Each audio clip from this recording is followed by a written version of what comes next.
Alam mo ba na hindi lang basta-basta tumatahol ang aso? May sinasabi siya, pero hindi mo lang naiintindihan. Kung may aso ka, siguradong na-experience mo na to. Yung tahol ng tahol, madalas hindi mo alam kung bakit. Sa video na to, pag-uusapan natin yung dog behavior na yan. Ano ba talaga ang ibig sabihin ng tahol ng aso mo? Unang tanong, normal ba talaga na tumatahol ang aso? Oo, normal na normal. Actually, importante ang pagtahol kasi ito ang paraan nila para makipag-usap. Parang tayo lang yan. Nagsasalita tayo gamit ang words. Sila, gamit ang tahol. Kaya kung ang goal mo ay, gusto ko tumahimik aso ko, maling approach yan. Ang tama ay, dapat maintindihan mo muna siya. Mayroong iba't ibang dahilan ang pagtatahol.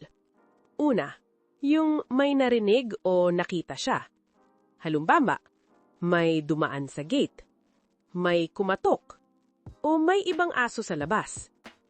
Biglang tahol. Parang sinasabi niya, "Hoy, may tao." Minsan, paulit-ulit yan.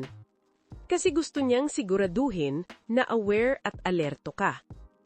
Next naman, yung tumatahol habang nakatingin sa'yo. Ito very common. Lalo na kung nakaupo ka lang, tapos siya, nakatingin, tahol ng tahol, simple lang to. Gusto niya ng atensyon. Pwedeng dahil gutom siya, gusto maglaro, o dahil bored na siya. Isipin mo, kung buong araw lang siyang nakahiga, walang ginagawa, talagang hahanap siya ng way para pansinin mo siya. Minsan naman, kapag natatakot siya. Hindi lahat ng tahol dahil sa galit. Yung iba, galing sa takot. Halimbawa, kulog, paputok, vacuum, malakas na motor. Yung tahol niya dito, parang warning. Pero sa totoo lang, kinakabahan siya. Parang sinasabi niya, natatakot ako o hindi ako komportable. Meron din naman yung territorial barking. Ito yung pag may lumapit sa bahay nyo. Biglang tahol. Minsan aggressive pa. Hindi dahil masama siya. Pinoprotektahan niya lang yung space niya. Sa isip niya, ako ang bantay. Responsibilidad ko to. Itong huli, madalas hindi napapansin. Yung tahol dahil sa lungkot. Kapag naiiwan mo siyang mag-isa, tapos tuloy-tuloy yung tahol, minsan may kasamang iyak. Malungkot siya, o posibleng separation anxiety yan. Hindi siya sanay na wala ka. Kaya ang tahol niya, hindi galing sa galit, kundi dahil sa lungkot. Ikaw, anong klasing tahol ang madalas mong marinig sa fur baby mo? Alert ba? Attention? O parang stress?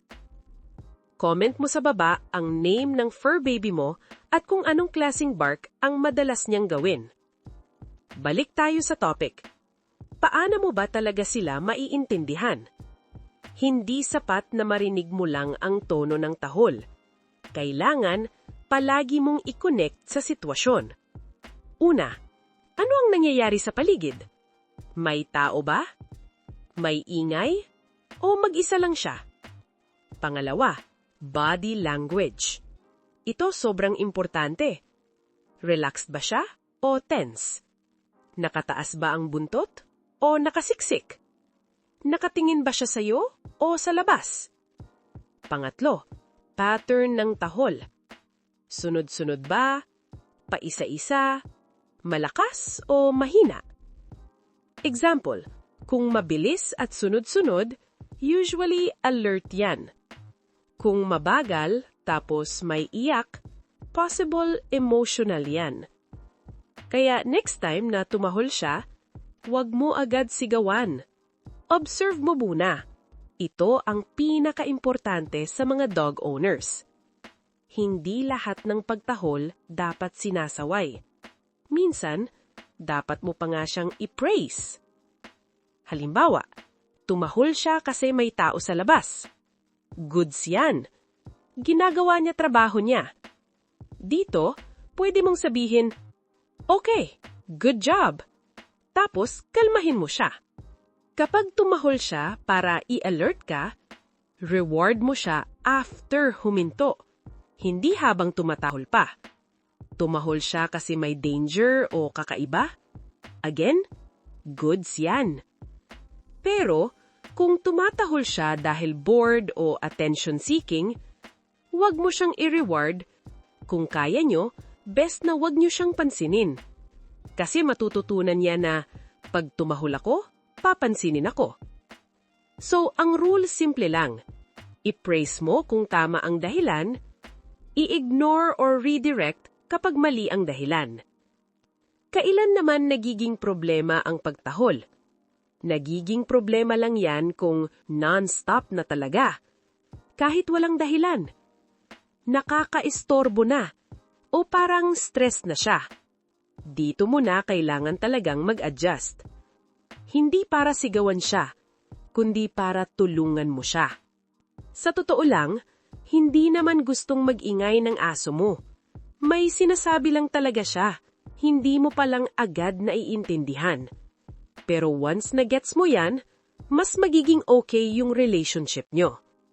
Kaya kung gusto mong mas maintindihan pa ang aso mo, mag-subscribe ka na sa Dog Behavior PH. Marami pa tayong pag-uusapan na ganito. Simple, praktikal, at madaling sundan. Kita tayo sa next video.